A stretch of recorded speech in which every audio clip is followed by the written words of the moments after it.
میرے پیارے اور محترم دوستو، آج کی اس ویڈیو میں حضور سیدنا غوث پاک پیران پیر دستگیر حضرت شیخ سید عبد القادر جیلانی رحمت اللہ تعالی علیہ کی ایک نئی کرامت سنیے۔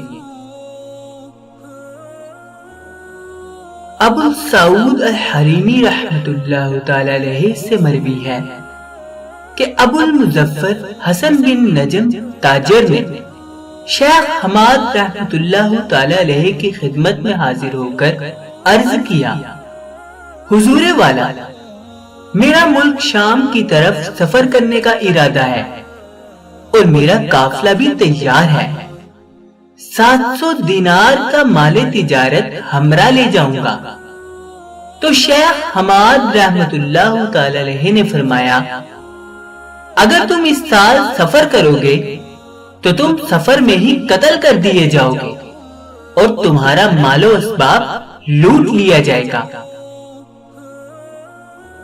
وہ آپ رحمت اللہ تعالی علیہ کا ارشاد سن کر مغموم حالت میں باہر نکلا تو حضرت سیدنا غوث اعظم رحمت اللہ تعالی علیہ سے ملاقات ہو گئی۔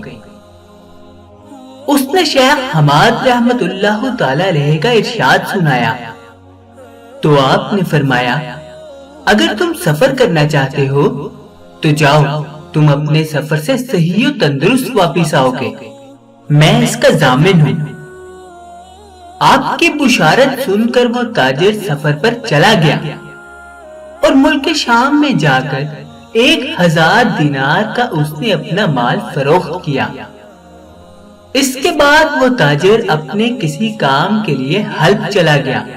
وہاں ایک مقام پر اس نے اپنے 1000 دینار رکھ دیے اور رکھ کر دیناروں کو بھول گیا اور حلب میں اپنی قیام گاہ پر آ گیا۔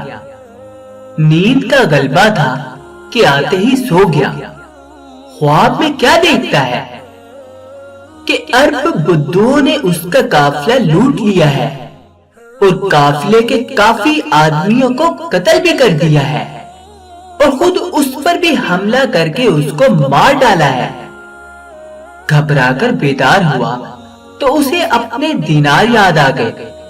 فوراً دوڑتا ہوا اس جگہ پر پہنچا تو دینار وہاں ویسے ہی پڑے ہوئے مل گئے۔ دینار لے کر اپنی قیام گاہ پر پہنچا اور واپسی کی تیاری کر کے بغداد لوٹ آیا۔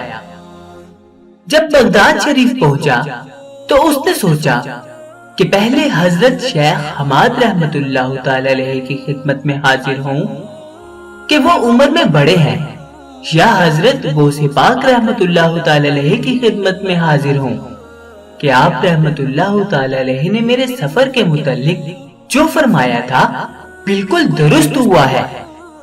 اسی سوچو بچار میں تھا کہ حسن و اتفاق سے شاہی بازار میں حضرت شیخ حماد رحمت اللہ تعالی علیہ سے اس کی ملاقات ہو گئی تو آپ نے اس کو ارشاد فرمایا کہ پہلے حضور غوث پاک رحمت اللہ تعالی علیہ کی خدمت اقدس میں حاضری دو، کیونکہ وہ محبوب سبحانی ہیں۔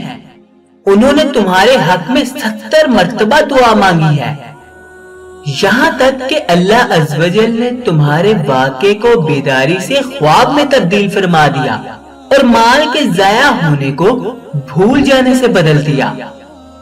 جب تاجر غوث ثقلین رحمت اللہ تعالی علیہ کی خدمت میں حاضر ہوا تو آپ نے فرمایا کہ جو کچھ شیخ حماد رحمت اللہ تعالی علیہ نے شاہی بازار میں تجھ سے بیان فرمایا ہے بالکل ٹھیک ہے کہ میں نے 70 مرتبہ اللہ عز و جل کی بارگاہ میں تمہارے لیے دعا کی کہ وہ تمہارے قتل کے واقعے کو بیداری سے خواب میں تبدیل فرما دے اور تمہارے مال کے ضائع ہونے کو صرف تھوڑی دیر کے لیے بھول جانے سے بدل دے۔